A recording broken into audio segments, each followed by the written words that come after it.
Sweet. Hi, kids. Hey. Welcome back to SANDCAST, everyone, and welcome back, Katie Spieler, the Honeybee. It's been too long since I've seen your face. A brief glimpse on Saturday, and definitely way too long since we've had you in the studio. Yeah, it's been a minute. I feel like I got to see you guys start up SANDCAST, and then now we're in this studio. The looks a upgraded little studio. different. A little bit. Exactly. And you guys have grown a lot, so it's been fun to see the progress. It's been fun to do. We haven't had any honey in the fridge in a little while, but Gotta it's okay. restock you up. I'm behind. The hives are dude, slacking. my daughter now. is obsessed with honey. Like it's dangerous. Like I had to move it to somewhere else because if she sees it, then she can't get her brain off of it. Only the best for Naya. I got She is the honey girl. Yours is top shelf. It is. Yours is definitely going top shelf. Yeah. What kind of honey are they making right now? They're making some lavender sage honey, but honestly, it's been a tough year for the bees. Last year was tough, as it was for everyone. But The bees had their own version of COVID. Bees had a little pandemic. We need some more rain. Okay. So I think the blooms weren't as great last year. Not enough nectar, so. We've had, 2 La Niñas in a row, I haven't know. we? I Like back hate to back. La Nina. Like, get her out. Yeah. She's the worst. She's the worst. It was funny talking to when we were at Laird and Gabby's house, and Laird Hamilton really hates La Niñas. Ooh. Oh yeah. Because there's no surf. Right. There's no big waves. It's kind of like the worst of everything. Like, super cold water, no rain, not great waves. Like, I'm like, come on. I didn't even think Too about long. that. Yeah. I mean, I've heard of it, but I've just been like, damn, the water sucks here. Like, I freaking hate the cold. I can't wait to go back. But you're telling me there's going to be a warm period? We need an El Nino. It's coming. We do. Okay. It's coming? Yeah. All right, perfect. Yeah. Post-COVID, Yeah. El Nino. Yeah. Perfect. Yeah. Have you been able to surf at all? Or is that knee still? Yeah, I haven't. So ACL, they say surfing is kind of like the return to sport, which is about 9 months at the earliest. But there was a surfer who competed in the Olympics, and he tore his ACL, but only partially. Okay. He tore it 10 weeks before Tokyo, and he was able to get this surgery and surf. It was so he got crazy. He got the surgery and then Yes. surfed in the Olympics? Yes. I think John John Oh, it was Florence. John, yeah. Oh, really? Yeah, I'm like not- he was not on tour. He's like, I'm just going to go to be in the Olympics. Holy cow. Yeah. And it was different because it was a partial ACL Yeah. reconstruction, but still, it was so That's gnarly. impressive. But Yeah, like the guy yeah. probably creates the most G-forces Yeah. of anyone who surfs. Well, besides the big wave guys, but yeah. Insane. Yeah. But haven't surfed quite yet. But now I think I'm kind of cleared to do everything. Yeah, So well, you've been slacking, obviously. You're Yeah. post 10 weeks here, Katie. I know. John really upped me on that one. But I mean, you came back pretty much as early as possible. Like, you competed on Saturday. And for our listeners, this was like a couple weeks ago. Because we got a couple episodes coming out before yours. But you came out, you competed like before 9 months was up, right? Yeah, a little bit before 9 months. I wanted to test it out because Austin is like exactly 9 months. Okay. And so I think there's just so much to competing that you can't get from practicing. So even just like game pressure, and for me, reactions are much quicker in a game versus practice because I don't know. There's nothing controlled about the game. You Right. don't know where your Yeah. opponent's going. And those are kind of the things that put the most pressure on my knee, is like quick change of direction and things. So it felt pretty good. And I had actually never played without the brace. And I did like 2 games on it at that tournament, no Yeah. brace. So it felt good. And I was so sore. But I bet. the body is insane. Like how fast my knee has been able to adjust. It's kind of, they explain it to me like, you basically want it to get a little swollen because that means you're putting it through some trauma that it's not used to. But the more you do that, as long as you rest and recover, that trauma is just it's gonna adjust. So even like week to week for me this past month, it's insane. Like I went from being able to play maybe 1 game and then I'd have to take like a full day off my feet to being able to play like 5 games and like practice every day in a row, and it's fine. But That's awesome. It's been crazy to see how the body works. Yeah. What about, I mean, mentally, because I know ACLs, it's tough to cut after, and all the change of directions that you're so good at. Yeah. Was it tough for you to like really go back full speed mentally? It was weird because I was told, so many people were telling me a lot of the ACL return to play is just mentally trusting your leg. But I went through it progressively. So I started drilling, and I would kind of just take one step to a ball. And then I would take a few steps, but I wouldn't dig the ball. I would just kind of progress that way. But the first day that I played a live game, I was full on like diving on that knee. And I felt I'd almost do it and be like, oh, I'm glad I'm doing that. But I felt no mental like block there. Yeah.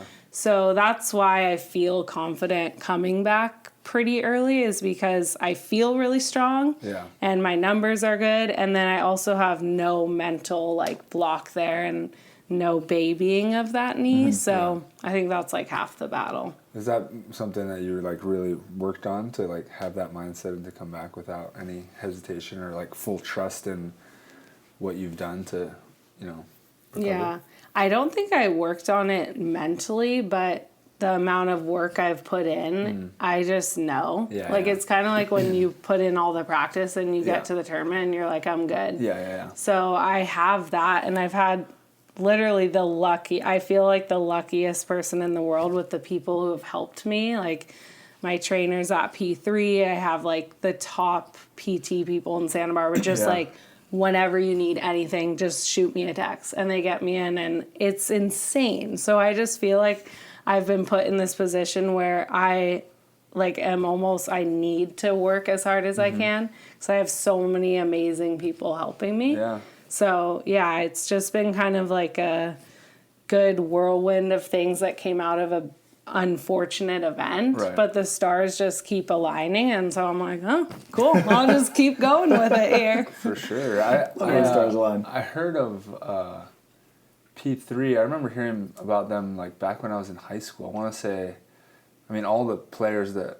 was it Raji and Stein? Dax, did Stein go up there? Stein was there, Yeah, I remember Stein talking about it back in the day, and there was like some like cutting edge, like some guy, it was like a doctor or something who was working on some product. Marcus Elliott is the guy. Marcus Elliott, yes.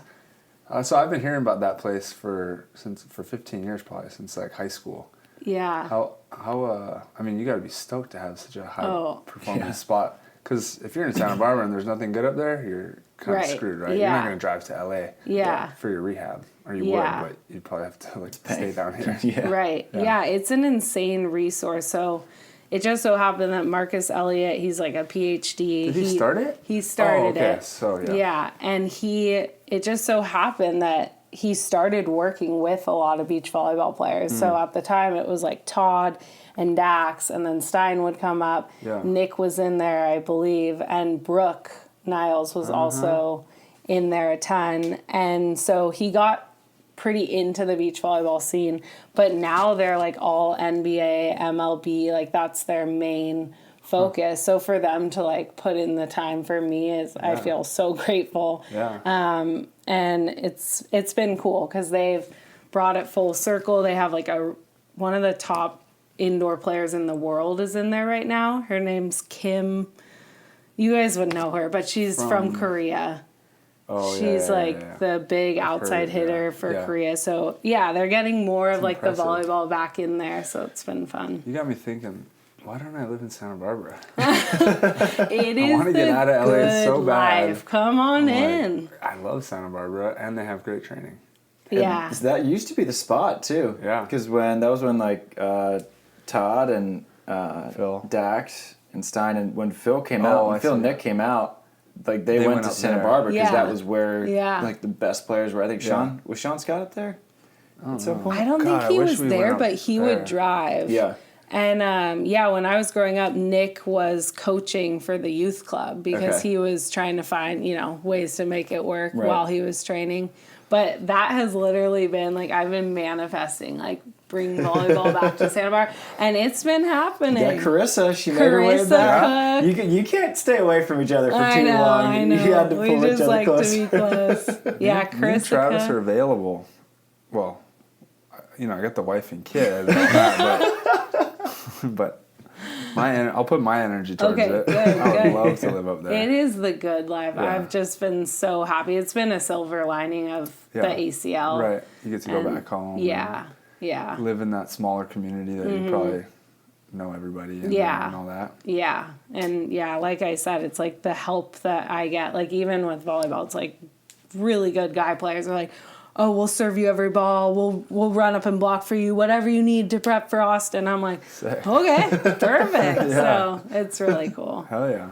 Yeah. It's funny. We had last time me and Tri did a fan question episode. We had a person asked like what are the best ways to get through an injury to recover from it, and I feel like the past 9 months the answer should have just been just watch whatever kid has been doing.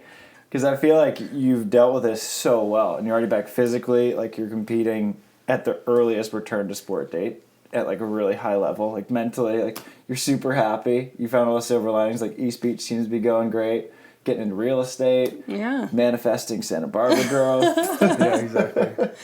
Yeah, I feel like it's just been a combination of a few things, but like perspective. Like I tore my ACL, but there's so many worse things that can happen to people, and I'm able to come back and play a sport. And the recovery chances for ACL are really high. Like it's a very common injury. Mm-hmm. So I always knew I was going to get back to playing, which was great. Just having that light at the end of the tunnel. And then, I think also just realizing that there's a lot of things other than volleyball. And that's so hard for a lot of us because I'm like such a volley enthusiast. But it, forced me. I got my real estate license, helped my mom with real estate, was doing ocean swims every day, found like a great group of friends in that and just in a different community from it. So found ways to kind of get excited about what that change of direction was going to bring to me. And then I also think it's going to, in the long term, benefit like my playing because just gives me more perspective. I got to actually work on a lot of vision work. I like called Todd Rogers right when I was getting surgery and I'm like, Todd, give me drills for eye work while I sit in my straight leg brace.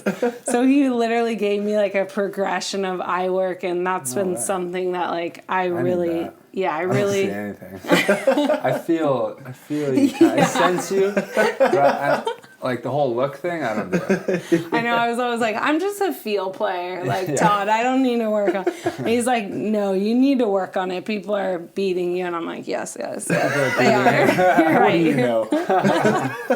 Yeah. So that was cool because it gave me like 9 months where I literally also in like a straight leg brace. I'm like, okay, this is the only thing I can work on. And like visualization, meditation, those things. But it gave me the time to try to work on something that was really frustrating to me. Mm-hmm. And I used to just try to look and then I'd like throw it away because I'm like, oh, I can't look. I need to like get a kill. So we'll see. It's been a little tough trying to now bring it to like live play, but I think it will get there. So it's so funny when you're working on vision in a practice. You're like, oh, I can see everything. Yeah. Then you go in a game and you're like, ball's here. I'm like, now I see a blurred figure. No details on that look. Because it's always like the transition of being able, like the mental processing of being able to take what you see and then in a quarter of a second know the right thing to do with it, and then also execute it physically without the ball like dropping. Right. That all happens so fast. So when I see, like, Tim Baumgren takes a huge look, and Todd used to take a big look. When I see guys take that big look, I'm like, what you're doing is astounding. I can't. It's crazy. I can't handle that. Yeah. Just like up, down. Yeah. It's really cool because I called Todd recently, and I was telling him, it feels pretty good. But then I had this other thing in my game, and he was like, no, let's go back to the vision. Like, really, how's that feeling and all this stuff? And he was saying, so I was like, as I've gotten into live play, it's a little harder. I'm not seeing as detailed. But he was saying until his last day of competing, and even now when he's out coaching at Cal Poly, he has to actively remind himself to work on the vision, like warming up. He'll be like, okay, gotta look. Every time that I toss and snap the ball to my partner, I have to look. And he just said, like, it was just something you had to keep doing, and it would get better and better, but he never felt, like, fulfilled with it. He always had to, like, actively, which I was like, whoa, because he's, like, the king of vision. Yeah. So, whoa. Yeah. So far behind. It's funny because most people don't look, but then, like, you get back on defense and you're throwing in all these jukes.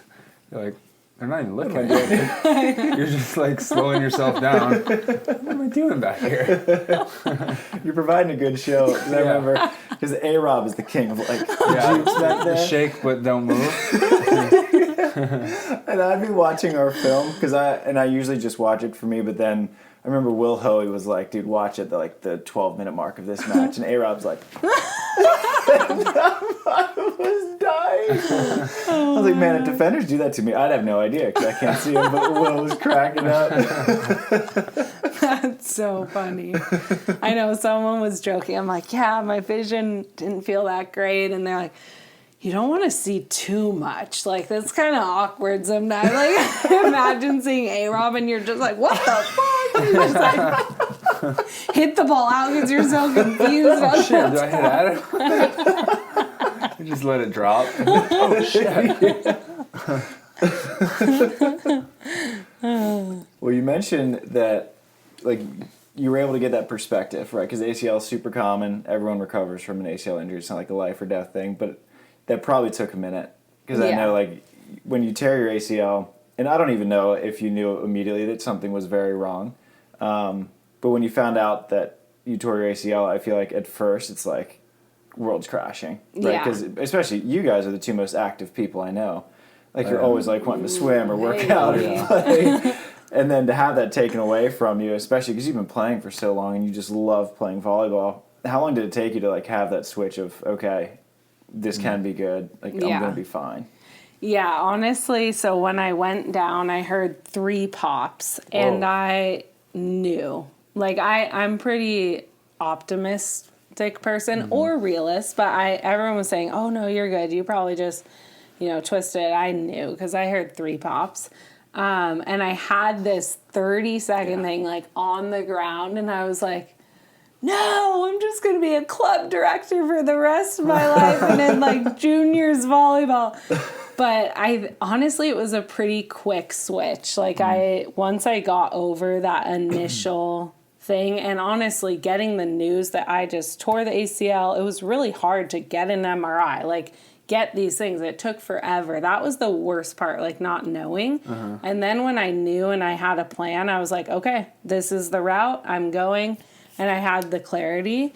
But when I didn't have that clarity, it was kind of like, your whole world's up in uncertain hands and you're just waiting. So that was a little tough. And then it was a little hard being inactive. Like, when I was post-surgery and I couldn't move and was just a little uncomfortable. I didn't have much pain, though. It was the weirdest thing. Like, I didn't like to socialize because I was pretty uncomfortable. But other than that, I couldn't pinpoint, like, oh, I have shooting pain right here. It was just kind of like, waking up a lot at night and stuff like that. But pain wasn't bad, and I was able to get in, like, swimming pretty soon thereafter. So I found ways. I was doing, like, ropes in the gym, with a straight leg brace on, just, like, getting in those arm workouts. So definitely found a way.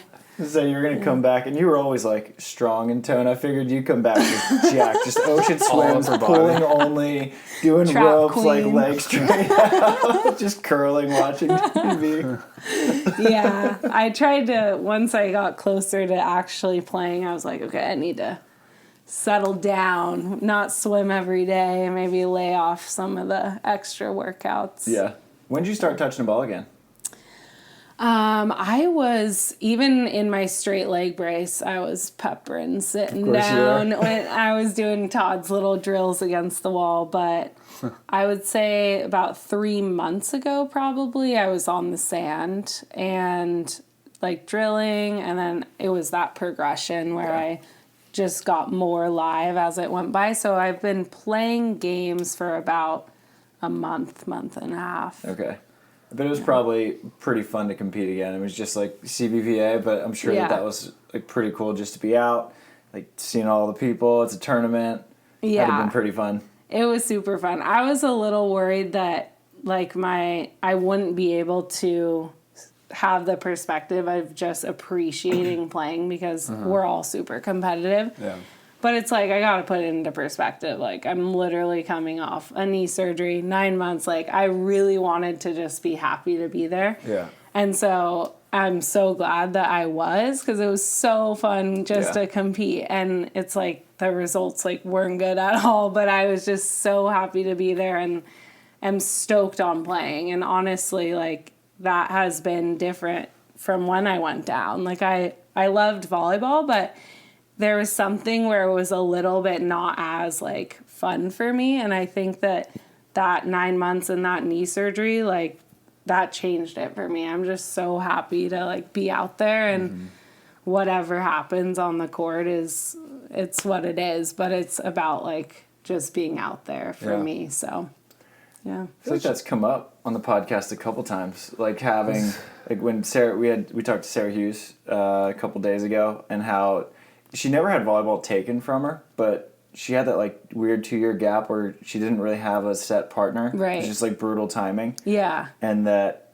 like she just has this sort of appreciation for like when you go through that plight or you have that gap and you just come back, you're like, wow, this is so cool. It's just like be back to where I was. It's just fun to like get that new sense of appreciation for it. Right. It's like something I've been thinking about lately too is like, do we have to have that like extra pressure on ourselves to win everything and do every little thing right? Because in the back of our minds there's always like, well, I could do a little more, I could do more. And it's kind of this stressor, right? But it's kind of also this thing that fires you up, and like and you accredit success to it. But lately I've been like, it'd be nice if I didn't have I wonder if I can let go of that and just know that whatever the work I did is fine and be less stressed out person. Yeah. But then I'm like, I know. if my game slips at all, I'm going to be pissed. Yeah. I don't know if I can do it. It's weird because, like, I think that nagging that you have, and probably every competitive person, that's why you're so good. Yeah. Like, that's why you're one of the best blockers in the world. Yeah. And split blockers. Yeah, but let's say now you're a veteran, you know the time that you put in, all the key points that you got to hit to be successful. You do that. You don't have to think about it because it's scheduled, it's on paper, and you just execute it. And then outside of that, you don't worry about it at all. You just fully let go. It's of you just like accept on the you put in weekend. I work. mean, our jobs doesn't end when we step off SAM. We're like nervous, like nights before the tournament, Right. all that. I'm like, I wonder if there's a little more balance there. Yeah. I don't know. Can you compartmentalize like that? Because I have trouble. I have a lot of trouble with that. And I agree. I think that's why, like, I think if you were okay just kind of plateauing and being here, you could find a way. Right.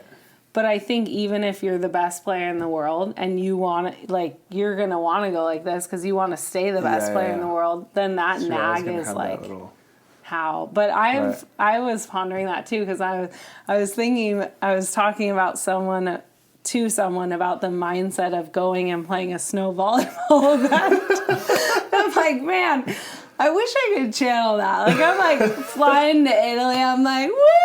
Like, we're like, and we want to win, but we're also just having the time of our lives. Like, no stress, no nerves. Yeah. And I was like, do you think that's like a good thing to have? And they're like, well, it's different. Like, you put your whole life into like beach volleyball, so you're gonna have that. Like, nerves and nag, but you know. Going to snow volleyball, you're winning by just going because it's like a bucket list. You're like, I don't know what's happening. Yeah. I don't have to win. Yeah.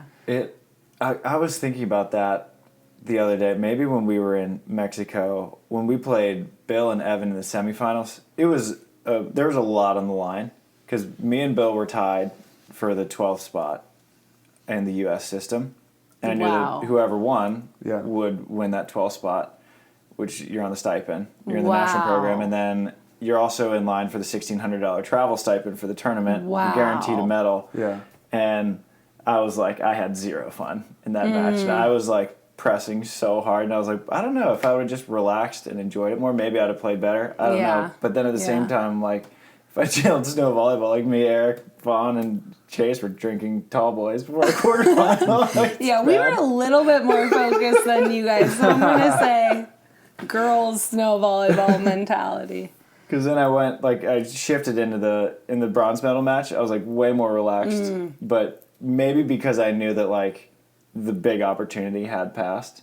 So I don't know. I think I'd rather go in like more intense, like caring than the snow volley. I just don't think that. I think there's a gap there between the snow volley all stars and the AVP players. Yeah, I mean that part, yeah. But what about maybe the in between though, when you're not at work? I think you could find, as like a veteran, they probably find ways to turn it off. Yeah. You can kind of plan things out so that the growth is built in. Like you're going to continue to learn. You're going to because you have film sessions scheduled. You have people coming in to help you with it. Everything's scheduled and done right. But then at the end of the day, you can just be like, I don't care. And then you wake up, go to practice, and you're like, okay, I care. Yeah. You know? I wonder, I mean, I feel like everyone has their different outlets. Like, a lot of people journal, and it's like as soon as they write, it's like literally out of their system. Yeah, that's or, a good thing. You know, I feel like when you're in the water surfing, like, you're probably, that stuff's gone. For sure. I don't know. What would be your outlet? Yeah, I'm glad you brought that up. I actually had an interesting revelation this past week. I was just looking out at East Beach, and we have a huge spring session for the club that I started with my partner Dana Kabashima. But I just was looking out, and there was 10 courts full of kids, and it was the coolest thing. And I'm like, we did this. And I just had this thought that like this, I'm so proud of that, and I'm so happy that we did that, and like just what a thing that we created. And I'm so much more than just like what I'll finish in Austin. Like there's just so much more in life. So that was a cool moment for me, because before I was so about like playing really defined me, and it was my whole thing. And then now from this and just, you know, life, there's all these other things. So if playing's great. If it's not great, well, there's all these other cool things that I'm doing in life, and I'm really happy and stoked on them. So I think that's kind of been a good thing for me to be able to shut off, bad practice. Oh, okay. Yeah. I'm going to do my best, and I'm going to try to be way better next time, because that sucks. Yeah.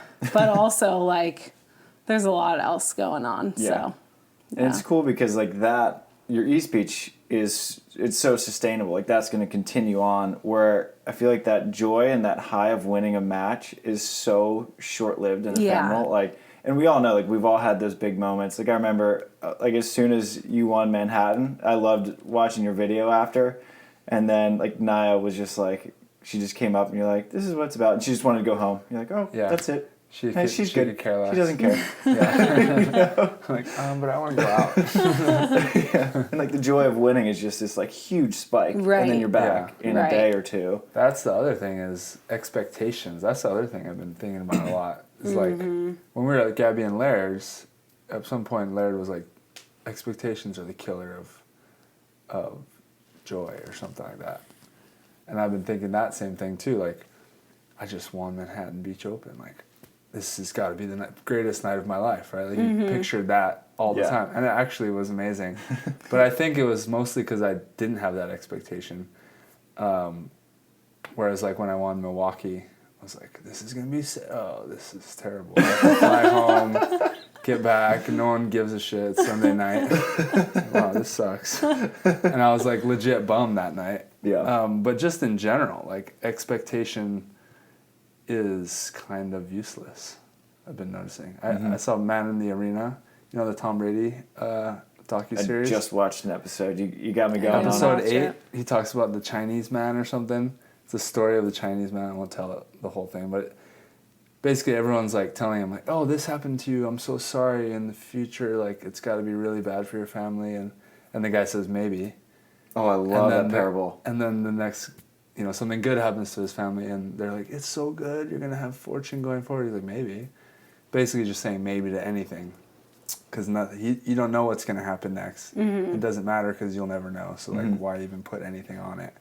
Just live it and, like, observe it. Yeah. But then when you have this expectation of it being a high, then, like, anything that doesn't live up to it just, like, sucks. Yeah. And you're just, like, ruining your own Yeah. joy that you could have had. Yeah, I love that parable. And I think actually your injury is like a really good example of that, because I'm sure when you tore your ACL, everyone was probably saying, oh my gosh, like that's so terrible, what a horrible thing. Yes. And then, but if you sit down and you say, Exactly. maybe, because then you look at all these good things that come out of it, and it's like basically good can be reaped out of like any situation. Yeah. And I think it's so cool to see like you're like so genuinely like joyful and happy and like back. And I think there's been so much good that's come out of your ACL. Yeah, absolutely. It's funny you say that because so many people, every person would stop me when I was like post-surgery and be like, oh my gosh, that's such a bummer. I'm so sorry. And I'd be like a little thrown off because I'm like, A, like you're telling someone that you're like, they That it had sucks, this, yeah. that you're like in a sucky spot. And also B, I was like, it's not bad. Like there's so much worse happening to people. 9 out of 10 soccer players have ACL. Wow. Female soccer Yeah. players. Like, Jeez, I don't even think that's an insane. exact. I made that up, but Oh. I don't think I'm real. No, but 90%? no. Never having my daughter play that sport. I honestly think it's like above 75%. Yeah, I'm making that up, people. You guys can look it up, but it's insane. How many? My sister had 4. Jeez. Whoa. Just to get all the way through college. She was like high level, so Man. she just kept going at it. Wow. That's perseverance. Yeah, That's brutal. it's stupid. Wow. She's like, God, I wish I played volleyball with you. Seriously. Yeah. Oh, man. But yeah, I mean, you were able to obviously see things a little bit brighter than all the people texting you about Yeah. it, which is awesome. Yeah. I think, I also come from, like, my dad is, like, such a, we call him Positive Paul. So Positive Paul, it's like too positive. I'd be like, hey, I'll be there in 15 minutes, just wrapping up. Everything's going great. It's like an hour later every time. It was way worse than he was leading on. But just probably having that kind of around me was helpful. And being around my family too. Yeah. I moved back to Santa Barbara full time, so they were there to pick me up when I couldn't move. Yeah. Kara was carrying me into the water. I loved For those like videos. months, It was amazing. she was carrying me. And then one of our friends who would go on swims with us, unbelievable. She's a state lifeguard, so she's like such a beast. But she would come behind Kara as Kara was getting me out and block waves from like hitting my knee. So she'd just be like blocking any white water. So it was a whole scene. Everyone was like, wow, you have some good sisters. I'm like, for yeah. Legit. You cannot stay out of the water. Nothing's No. keeping Katie Spieler out of the No. water. No, I had to get in there, no knee or not. Had you always done open water swims and that kind of thing, or just water in general? So when I grew up, I played a lot of beach volleyball, but I also did junior lifeguards, and it was pretty intensive in Santa Barbara, like long swims. Is that like the summer program, right? It's like a youth program, right? I did that in Hawaii. Yeah. So that got me very comfortable in the water. Yeah. But I didn't do a ton of swims. And then we just started Got because into of the knee. But now it's so cool. Like, we're so addicted to them. So, feels good on the body. Legit, yeah. Yeah. Especially being out in the, like, when it's clear, you have goggles. You're like, you're like exploring, Yeah. You're not swimming in a pool. Like, I could never swim in a pool. Oh, back and no. forth. It's so No way. boring. Yeah. Yeah. That black Exactly. line. Yeah. The black line. No way. No chance. Yeah. Well, one of the highlights of my COVID summer was our peer-to-peers. Oh, That was great. peer-to-peers. Me, Katie, and Delaney swam Hermosa's Manhattan Pier twice. So intense. That's pretty far. It's pretty far. He was really It's almost 2 fast. miles. Yeah. Travis was Wait, you went really back fast. and forth? No. So we swam there and then walked back. Yeah. And then, but we did did it another time. Yeah, we did it twice. So fun. But so we were swimming. You checked the and- current before? Of course not. Are you kidding Just going me? straight up ahead through the current. We just wandered out. But so I look back and we went out maybe 3/4 of the distance, like to the end of the pier, and then we swam out because we're out of the break. Yeah. And so I would like swim every lifeguard stand, I would kind of check back to see, because Delaney, she would swim one and then run and then pop back in and swim. But I look back and Katie's like 200 yards to the left, Like deep. out to sea. Katie couldn't see out of her goggles, and so every She took time a I hard look, left. there's this like little pink head that gets further and further away. I think I tracked it on my watch, and my route was like, I was like, damn, I swam like twice the amount. And then they were like, oh, did you see the pod of like 60 dolphins? I'm like, no, I missed everything. Yeah, I'm not a very talented. Not a talented swimmer, but You thought I was fast. I just had a direct route. You swim an extra half mile. I have that problem too, though. Definitely. Maybe It's not hard. fine, but if I have goggles, I feel like I'm alright. Yeah, Yeah. my goggles were hard to see Well, through. and it was Okay, weird because yeah, like there you go. the Pacific's so much harder to see. Like open water swimming in Hawaii isn't Oh. too tough because it's so clear. Yeah, exactly. But and the waves It's so are much still more pretty eerie buried. here too, though. Oh, Cold yeah. water and not good visibility. Yeah. Darkness is scary. I was thinking about a lot of things. I was Oh, like, yeah. I can't see. And then when I saw the fins of the dolphins, You're I like, mean, the "Yay." fight or flight engaged Oh, fast. yeah. There's a lot of Like, adrenaline. God, I hope that's a dolphin fin. Yeah. And I hope they're friendly, like people say. I'm like, I've seen a lot of shows of people swimming with dolphins, but Yeah. I'm pretty sure they don't ever like nibble on you. I definitely swam significantly closer to shore though, because I was like, that's a very big animal, and Yeah, Yeah. they're physical. They can have their way with you. and I can swim okay for a human, but they're going 30 miles an hour. Yeah, they're I don't massive. stand a chance. No. Yeah. Also That's a fun. rad experience though. Swimming Yeah. with dolphins. It's just insane. I had a session where my buddy's on the jet ski. He's a lifeguard, so it's literally his job. He just sits on the jet ski at any time. Anytime you want, you just call him like, "Hey, we're at this break." Picks you up. Well, he's not supposed to. Wow. So he doesn't. but we found a pack of dolphins and like went out in front of it. It was probably 60, and it was like deep, clear blue. You could see like, I don't know, 80 feet visibility. Wow. And we were like in front of them, and they were like going over us. Wow. Like tons of them all That's over the awesome. place, super close. It was like the most mind-blowing experience ever. Wow. I want to Nature's do it with awesome. whales now. Whales? You're like so out of like control in that situation, you know? But yeah, you can still like trust them and trust Mother Nature to like let you up. Yeah. And like to relax in that moment, you're like, this is a perspective that nobody on earth gets to see except for very, very few. Yeah. Yeah. I love That's time so in cool. nature. That's cool. It just gives you such a much needed perspective. Yeah. Like when you're like swimming next to a pod of dolphins, you're like, beach God, the volleyball traffic is was not terrible that over here. important. Right. Right. It's a big world out there. Can't Right. believe I missed that block. Turn to the dolphins for our perspective change I here. mean, I named my kid a dolphin in Hawaiian. Wait, that's what Oh, Nine yeah. means? Nine means dolphin. You didn't know Oh, that? no way. Oh, I didn't yeah. know Oh that. my It god. was also my high school mascot. Okay. There we go. The dolphins all are, coming or the Nias? Full circle. Naya's. Oh, really? My high school mascot was Naya. I had no idea. And then I named my daughter Naya. I love it. Now I like You it went to even more. Puno? No, Oh. a small AOP? AOP, yeah. Oh. Small little school. Okay. So I've been claiming Naya's my whole life. Nice. It's kind of a sick name too. It is. Naming my kid Naya. I had no idea. Yeah. Almost 3 years later, finally got the. Oh yeah. The My name bad. of it. story. My bad. When's the last time you've been to Hawaii? It's been a while. I don't know. It's definitely been about like 3 or 4 years, I think. That's a while. But you've been Yeah. going to Hawaii since you're like a baby, right? Yeah. Because Yeah. your aunt is Lisa. Yes.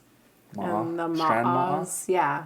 All the ma'as. Yeah. And it's been pretty awesome because Mehana Ma'a transferred to UCSB. So Oh, wow. she's playing. So she was like living with my parents for a bit. And I see her all the time. Yeah. And then my other cousin, Adley Van Winden, at the same time was hired as the assistant for UCSB. So she moved into town.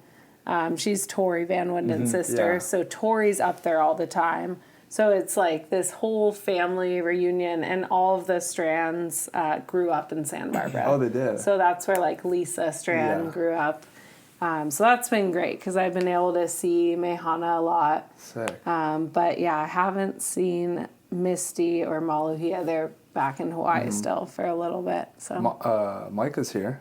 I just saw him Oh, the other day. yeah. He just got back. I need to see him. Yeah. He's just a world traveler. Yeah, he was in Poland, Yeah. Yeah. and I think he's not going to play national team this year. Yeah, he turned Which it to me down. sounds like a good idea. Yeah. Like, When I don't want to be mean, a hater, but they don't really give you any breaks, and I kind of like breaks. well, literally 0 breaks. Like Dude, it's brutal. When Zana was telling me what Micah's schedule could have been, it literally would have been Poland, straight into national team, like VNL, all that, and then straight back to Poland. Wow. It would have been 0 breaks. Like I have no idea how, like the Shojis, Micah Christensen, like Yeah. David Lee, like all they did it year round for so Wow. long.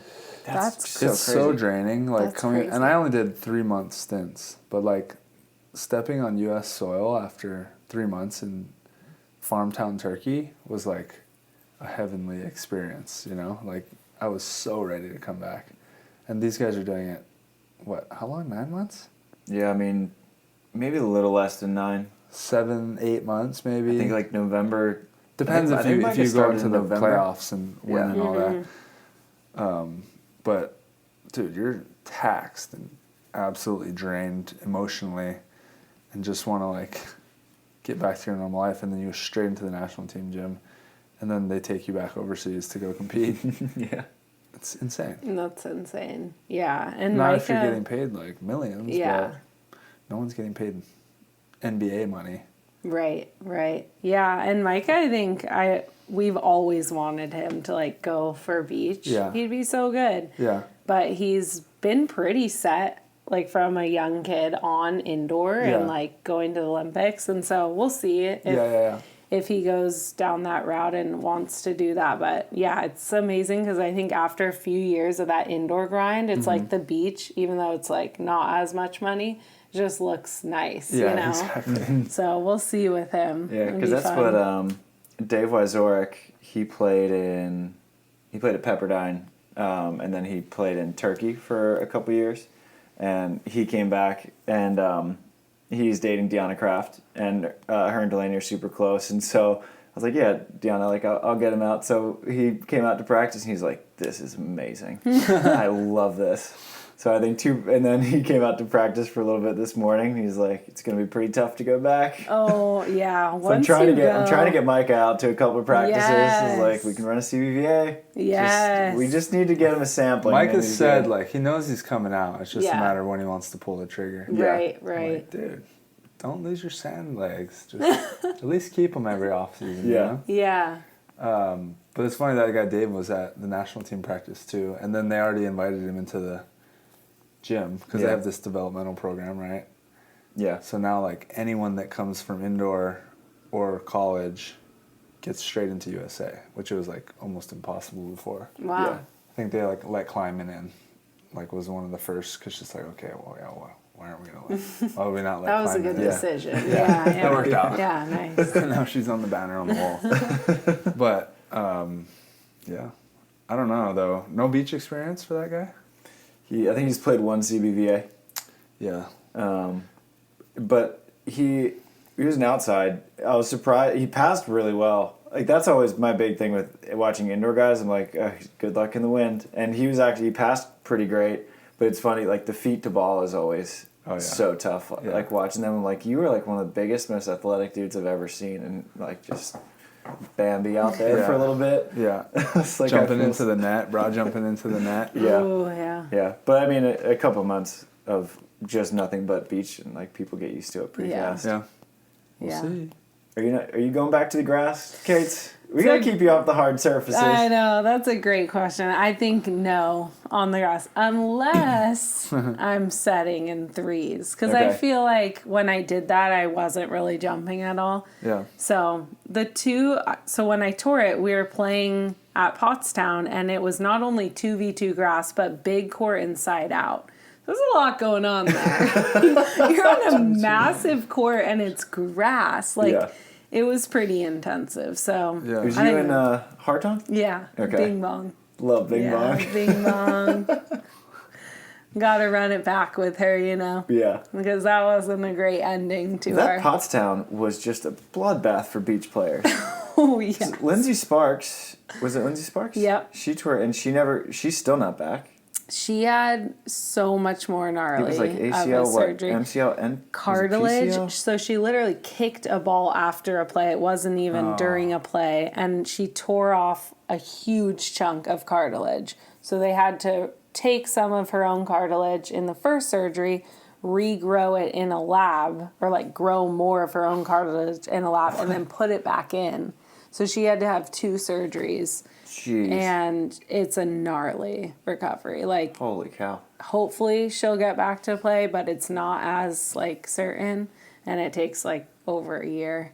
Man. So That's so brutal. yeah, grass is hard on the body. hard It is. I just don't think, I played, the only grass I best. played was Wapaka that you won with D and King Carl. Yeah. And I couldn't walk. I wasn't right on the beach for a good 3 or 4 weeks Yeah. after. Well, the other thing is when you play so much beach, your Right. body gets used to. I can barely Absolutely. dunk a basketball. I jump higher than I've Yeah. ever jumped in my life on the sand, but I can barely dunk a basketball indoors. Yeah. I'm just clunky, and I land. I'm like, oh, that hurts. Yeah. You have to learn how to move on those surfaces. Which if Right. you're going back and forth a lot, as kids we're straight from the beach to indoor. Your body knows how to do it, but if you If you're don't, not. it's freaking dangerous. Yeah, and that's absolutely why I think I tore my ACL, is not because I wasn't strong. Yes, it was a weird landing, but also I wasn't used to playing on a hard surface, so that's why I landed weird. Yeah. I'm used to my ankles just absorbing Yeah. and with the sand, so Yeah. I totally agree. I think it's pretty dangerous to switch surfaces when you aren't used Yeah. to it. I mean, That's and we're why- landing from blocks on our knees, max jumping, and then basically just landing on our knees. Yeah. Can you imagine doing that on Yeah, any other surface? yeah. That's why I covered the Clash this weekend. So I was watching Oh, the live wow. stream. And of course it's a bunch of guys who are also playing, going back and forth. Nolan Albrecht is just teeing off, wins the Clash, and he's a great beach player now. Angel Dacier doing the same thing. I'm like, am I the biggest baby in the world? These guys are all just annihilating balls, and they'll play a beach tournament in 3 days. If I play a grass, put me on the couch for a month. That I is just can't go insane. back. I mean, it's definitely what you're saying, because all the East Coast guys and girls, they're used to Yeah, playing they just grass flip all the all the time, time. so they flip. Yeah. It must be you just get used to doing the flip, but think not it us West Coast babies. And we got this nice, cushy Hermosa sand over Yeah. here. South Yeah. Bay sand. It's so soft. Yeah. It is. You can And do so anything in deep, there. it's definitely not shallow, so. But I mean, lot to give. how long is that? Elongate your career. At the end of your career, having every training here in that soft sand. It's gotta. Santa Barbara's pretty soft too. Yeah, perfect. So come on Most now. Cali. Another reason I can get up there. All right? I'm just making a list so I can go She's tell the got a wife. real estate Yeah. license too. Hey. So yeah. Whenever you're ready to flip. Looking for another flipper. Oh. Honestly, if I got the green light, I'd be there in a second. Did she tell you that she flipped the house too? No. Oh, you gotta Yeah. talk to the restoration girl. I know. That's It why we was were really late walking cool. in here. It was really cool following her project because it was, she is so amazing, way better at the design part, but we did a lot of the stuff ourselves too. Yeah. I learned how to tile floors, Oh, sick. and I was Yeah. doing the waterproofing on all the windows, just weird stuff. People were driving by is that okay for a girl to be at the top of a 2-story thing? in a But- leg brace. yeah, but it was pretty fun. It definitely is a So lot of fulfilling though, time, right? but so fulfilling. Like to yeah. learn, and this isn't me, but to learn what you can actually do. Like you're Yeah. like, I could never rip a drywall out and put Right. this up and that. And then you do it, you're like, oh, yeah, I could have done that the whole Yeah. time. But like we all just assume that most of the things are like super difficult and impossible to do, which some of them are, and I haven't attempted any. I had to do one nail because it was too high for Gabby. But it's cool to see her learn it all, and I'm just like, damn. Like, Yeah. you can do it? Perfect. We don't have to pay someone to do it. For me, it's just like the peace of mind. So I'm terrible at all kinds of building stuff. And like I've always wanted to do like my own oil changes, but when my buddies did his, and did it wrong, and his car like it just broke. Just broke his car. Yeah. So I was like, well, if I'm trying to build like walls and electrical stuff in my house, I don't feel okay with that. Like, I'll hire it out. No, that's true. Yeah. I'm not gonna start doing any of it. I'll be honest. But It's nice a that skill she set does I it. want to know, but I know it's just not gonna happen. Yeah. That's awesome. Like you probably had so much fun learning that stuff. Oh, it was great. And I think you have to have someone teaching you who knows what they're doing. Like my dad grew up in construction and he's a structural engineer, so he kind of has both of the minds for that. Yeah. So he was just so stoked, like teaching us how to do everything. And I'm like, Dad, I don't want to keep tiling this floor. And he's like, you're learning every tile you put down. But it was like the most invaluable thing that I feel like he could have given me as his daughter. Is like, he didn't give us like money or that, but he gave us time and knowledge and experience, and that's insane. Like I would value that at like millions of dollars because now I know how to do all that. Yeah. And now I can continue doing that or whatever. But it was the most like invaluable gift from my dad. So Sure. I feel like you've learned just so like these last like couple of years. It's just been like this crash course in just human growth. Like,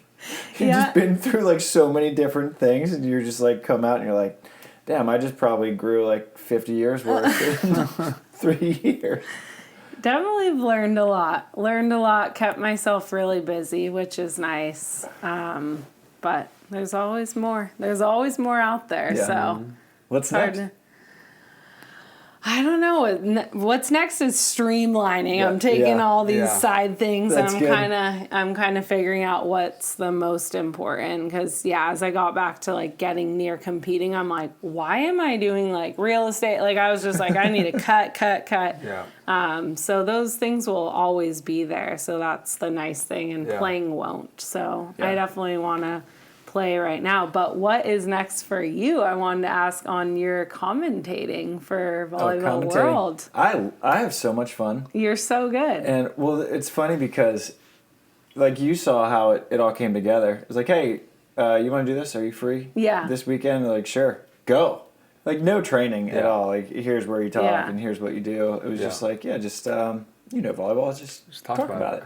Yeah. It's like before one of the qualifier matches at DePema, Prosser had to leave because like his court was going long and he has like a real job that he had to go to, and so Clayton texted me and was like, hey, can you take this women's qualifier match in 5 minutes? It's like, Wow. Sure. Had never heard, the only girl I'd heard of was Maxime Vandriel, and so it was really helpful to have that. It was the only one I talked about. Like it was one So of those tough. Brazilian teams.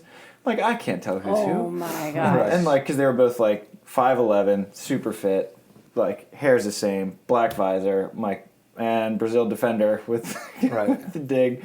So I just winging it. I'll commentate as much as I can though, because I think it's so much fun, and I love I'll nerd out on volleyball all day long. I'm gonna watch these anyway. Yeah. So I might as well just chat about it. Yeah, that's so awesome. And how did you like your commentating? I loved it stint? too. I learned a lot during that process. I learned like how to talk into a mic or public speaking a little bit more, and I took classes, and it's like we're talking about all that when you get free time off to explore other paths, you learn a lot about yourself, and it's literally the reason why we have this podcast is because I went and did that broadcast, and it was the same thing. Josh was like, basically I was texting Josh what can I do? He's like, you can talk over the live stream if you want. So I was like, okay. Just started winging it. And then I was like, I'm going to take a class. Like, learn public speaking and learn improv and I did like a broadcasting class. So I learned how to interview people. And then I forget how we had the idea to do this. You like interviewed me or something, and then we went on the broadcast. Yeah. Yeah. Then we met at the Ocean Diner. And I was Ocean Diner. I was like, oh, I like talking about volleyball. If something I know about is pretty easy, like, let's do a podcast. And Travis like knows how to interview people and like knows everything that I don't know, so it's perfect.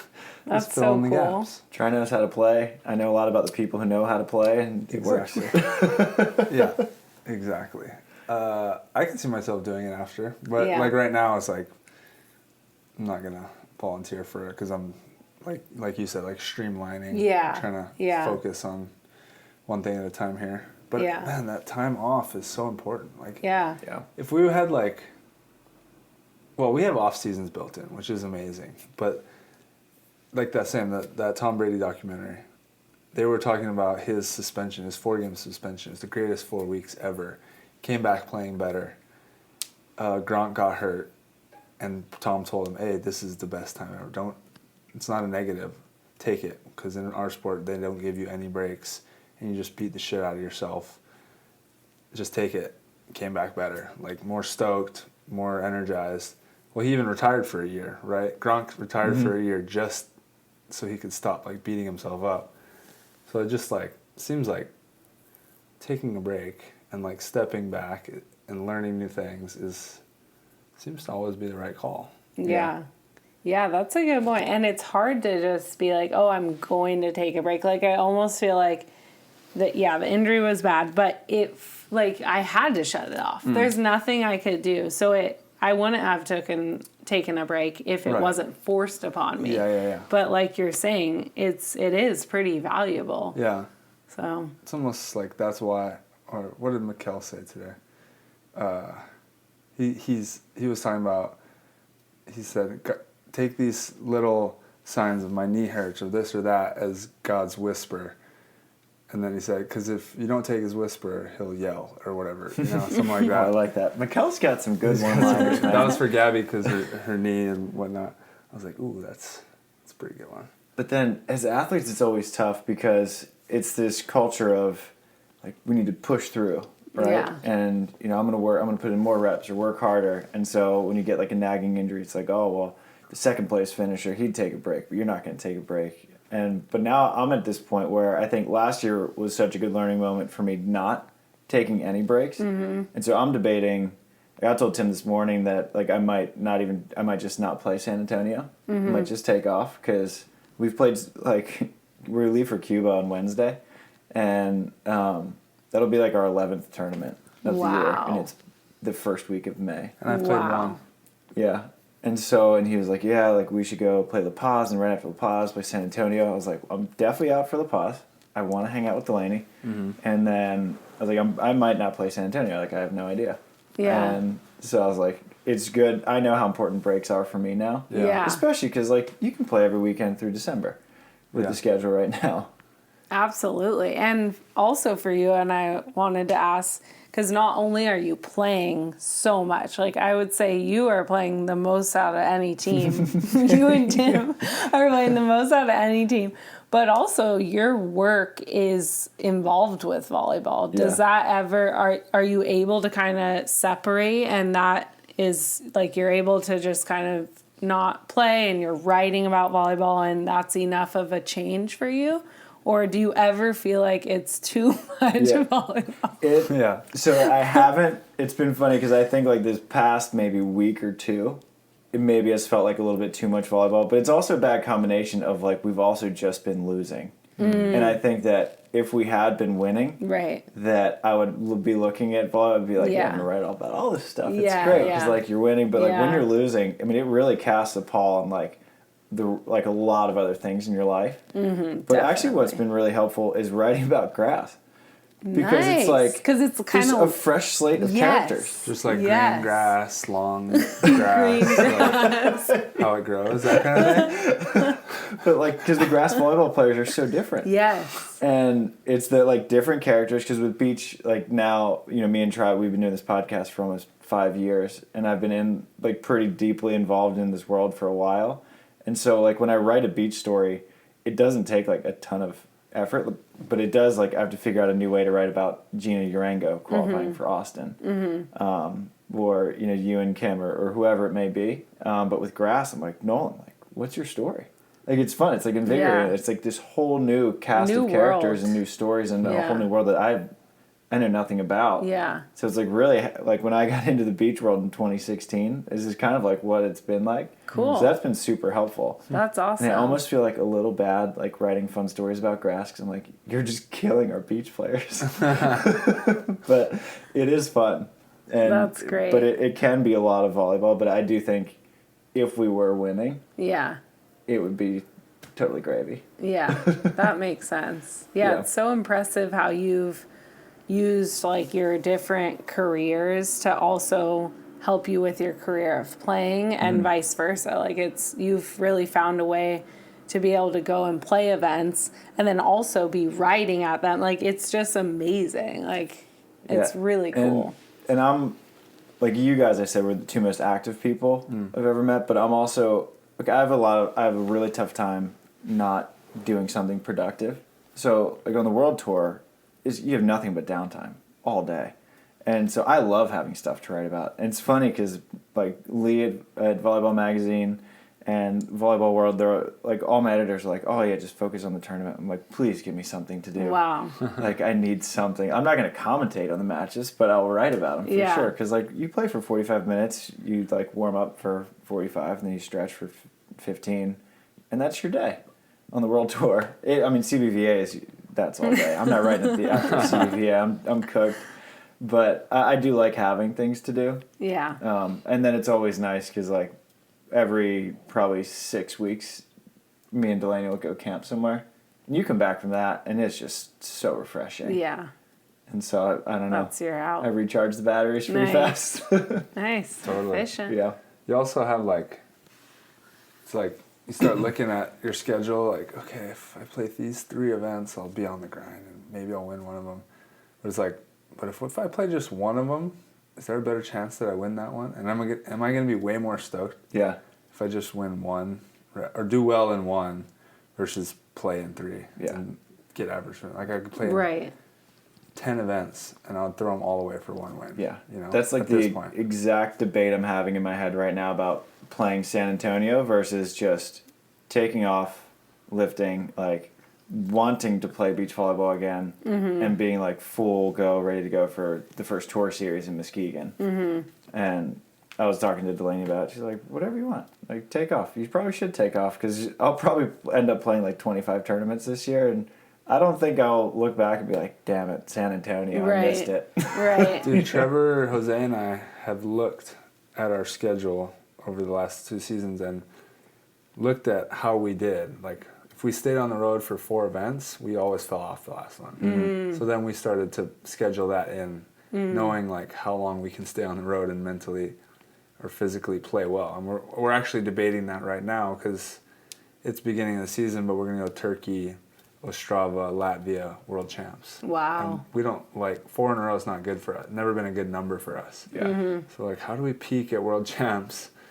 But also we're trying not to not stay out on the world tour we've already been sitting out on the sidelines for a long time.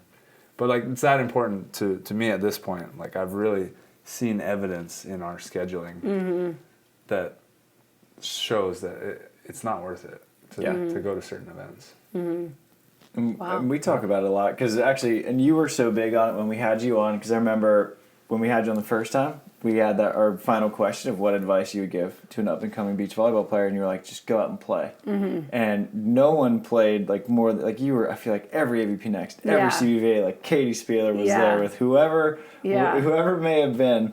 But I feel like that's so good for up-and-coming players to get all those reps and experiences. But do you think as you get higher, it is important to be more selective about what you play?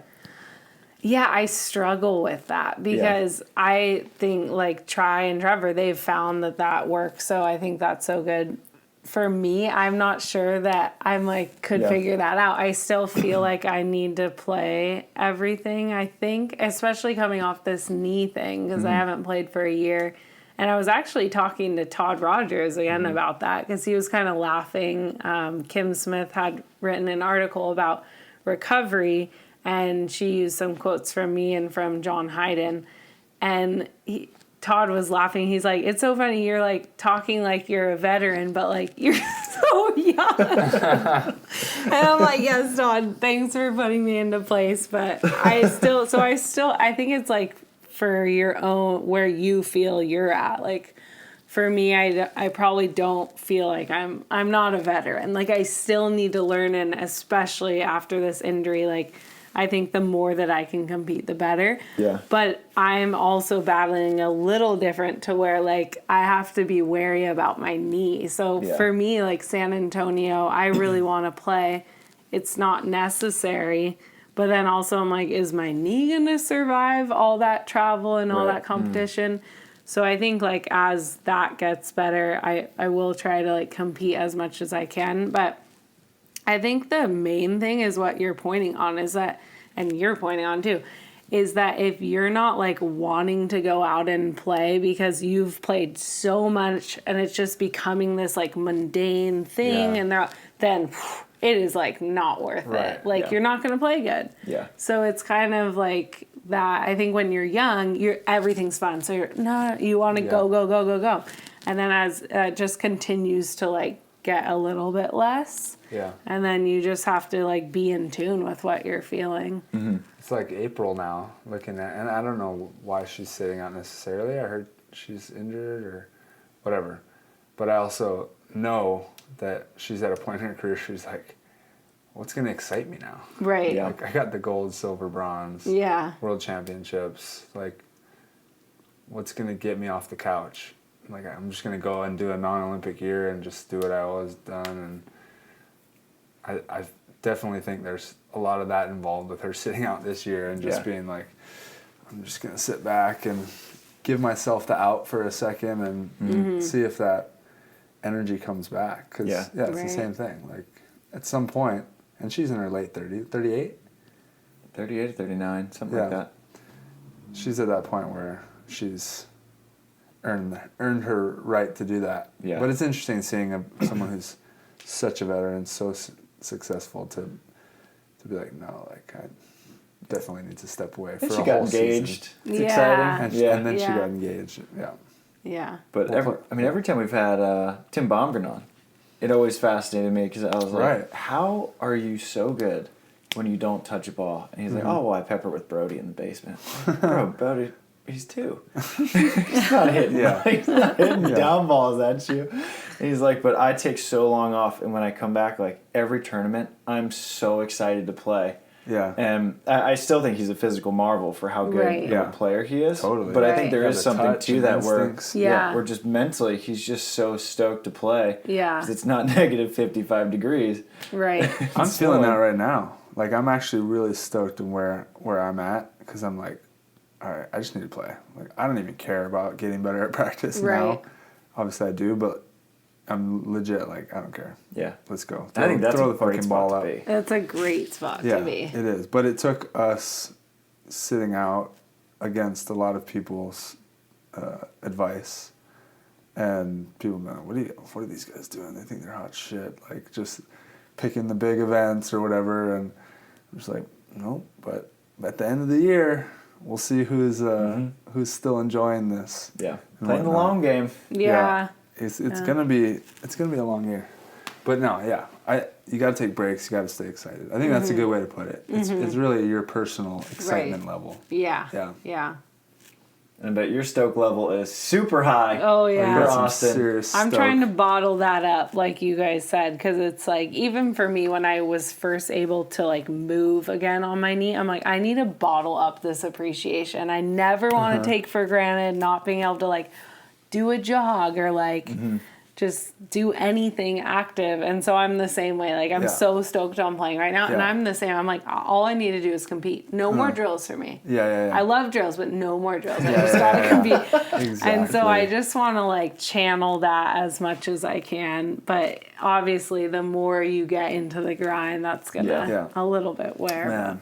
Just to play a good night match right now with some fans. Oh, that'd be nice. In Austin too. Are you thinking like, night match, Austin? I don't know if it's possible. I feel like Do they have it's night possible. matches all the time? I feel like they have the lights. Yeah, that's like I've one never of the played few Austin. spots. I was out those 2 years. Oh yeah. And then overseas again. I didn't make after it that. long enough to play under the lights. I showed up at Austin once. My I last saw you play. qualifier match was under the lights. Hey. Oh, that's right. Yeah, that's right. Yeah. Oh, yeah. We played at 9 the next morning. That would be fun. It's broken. Yeah. So yeah, night matches still have them for you. Atlanta's night match was nice. That was Stadium? so Sick. fun to It was sick. watch. Yeah. It was So super fun to watch. Now we just got to like fill the stands. Yeah. We had a decent crowd. Austin does a good job. Yeah, Like, Austin's got a people great show fan out base. for Austin. Yeah. Do you guys think there will be a lot of fans this year? Because the one thing that is interesting, obviously everyone knows, but no day of qualifiers. So you're kind of like, a lot of the players used to become the fans in a way. I don't think it'll be. You think? I don't think so. I think there'll be more fans in Atlanta because I think that last year was the first year back since '96. Now, like people know. Well, it was it's back. scorching hot Yeah. too. Like it was, you couldn't sit in the stands during the match. You could, but you were like dying in heat. Yeah, I think it'll be select because we're going to a lot of new places. So like going back to Denver might be sort of empty. Like Muskegon, Old Stop, bringing it back might be kind of empty. But I think Atlanta, now that like it's been established as a stop, will be a little bit more full. Austin always has good fans. So I think it's just like, I think Fort Lauderdale, I think all the Florida ones, people will probably go crazy. Yeah, 'cause Fort Lauderdale. Florida's been, they've been crying Yeah. for one for a long time. Yeah. As they Hopefully should have. not I mean, played in Florida. Like, Yeah. Players love it. Fans Yeah. love it. A lot of I think players. New Orleans will be fun Yeah. because that community I is wish blown up. I wish I could play in that one. I've heard so much about New Orleans on the podcast at this point. Yeah. Like, good food, good parties, and like dedicated fan base. Yeah. Well, you say you wish you could play it now, and then chances are it's gonna people are going to be monsoon. playing in standing water at some point. That's so- fun too sometimes. Love Yeah. that. I love all of that. Although playing at Wapaka, that stuff is tough. That was, I mean, yeah. I played That's too much. like full torrential flood downpour, whatever you call it, in Cincinnati in the stadium. Yeah. Against Nick and Theo, probably me and Hayden in the stadium. So we had fans, and it was warm. It was like a warm rain, but just like the biggest beads of rain ever coming down. Like my hat just had a Jeez. waterfall. Like straight What was flooding. the tactic there? Nick was hitting like sky balls Wow. to fuck with us. Look up Make and us do it. look up. And it was like, completely different game, but it was super fun. That's Just because, awesome. well, we had like good sand and in the stadium. There was still some fans that were Yeah. enjoying it. Yeah. So it was cool. If it was like Wapaka, which is like you're on the side court and like there's puddles and shit. Yeah. That's When you have fun. sand that Yeah. drains the rain matches they're fun. Yeah. Or if you're playing a rainy match on a beach, like Australia was a tropical storm, so we were playing in 20-mile-an-hour winds and like sideways rain. Jeez. Yeah. Where like I couldn't wear a hat because, like you said, it was like just a flood and I couldn't see, so I had to go hatless. But like when it's on a beach and drains, it's a blast. Yeah. I know. I always tell kids, like, we don't cancel for anything other than lightning. yeah. Or I've heard that if the winds are so bad that it could be like a There's stuff blowing risk on the of court. the stadium, Yeah, stuff yeah, like yeah. that. But yeah, I mean, for my academy, we like go in rain because I'm like, Yeah. it's fun. And also, if you want to go far in this sport, you have to learn how to play in those things. Yeah, especially on the World Tour. It rains every stop. On the Really? World Tour, every time. Terrible. Yeah. Wow. You just got to embrace it. I'm Yeah. glad I'm from the East Coast, like having grown up in it. And because I've definitely been softened by California. It's great to hear a Californian say, we're playing in rain. Because every time, like, there's even like a drizzle in the forecast, people are like, Yeah. Oh, dude, my partner. can't do it. If it's windy, I'm like, dude, we played 3 Olympic qualifying matches last year in twice this wind, Yeah. and we're canceling. This is literally our job to figure out how to play on this wind. Yeah. No, over it. And I hate the cold. I'm terrible in cold. Yeah. Like my fingertips going numb. We were in Stad last year. Could see my breath. It's raining and I could see my breath. I was like, I'm not built for this. This isn't beach volleyball. This is terrible. Yeah. 2 guys from Hawaii Yeah. trying to survive out there. Took a 17 after we had been eliminated from the Olympics. It wasn't a great Stad trip. Well, Kate, you'll be playing volleyball in any weather at the moment, I feel like. Oh, yeah. I'm stoked that you're back. I'm so It's great excited. to see you again, It's great too. to see you. Thanks for Heck yeah. having me. Thanks for Yeah. coming Super on. fun. Been too long. Yeah, good little impromptu text last night. Yeah. Yeah, exactly. Hey, want to get on SANDCAST? Yeah. Well, 'cause- Absolutely. So Kate's is coming over for dinner after this. Like, want to just perfect. pop on the podcast first? Like, more time? Yeah. Easy money. We walked right on over here. You guys walked? Yeah. We're I haven't we're walked. walkers, man. I haven't walked like more than a mile, like to go somewhere, like ever. Just don't do it. I mean, I have like a Disneyland or something, when I'm forced to, but every time you say I walked, I'm like, what? It's Bro, I'll give you a ride. What? Have you heard of love an walking. e-bike? Everyone asks if I want a bike, but walking's my riding time. That's where all my best riding I goes. get it. I get Just- the meditative yeah, it part just of goes it. in there. It hurts my body. I have a bad walking form, I think. Oh. Super lazy Hawaiian style where I like go straight leg and just pull with the heel. And it locks my hip flexors, my back. Like, Wow. if I lean into it and get some speed, like almost jogging, the body's okay. I have to be either like Not a walker. like super slow moving, or I have to be full speed. Tries next Olympic sport, race walking. Yeah. I mean, No, that's probably why you're so torture. quick twitch. I'm over here like a good walker. I'm like, damn, I need to be more quick twitch. All right, we're going to get Anyway. walking on Yeah, home, get walk some on dinner. home. Enjoy, guys. Shoots. Shoots. Shoot.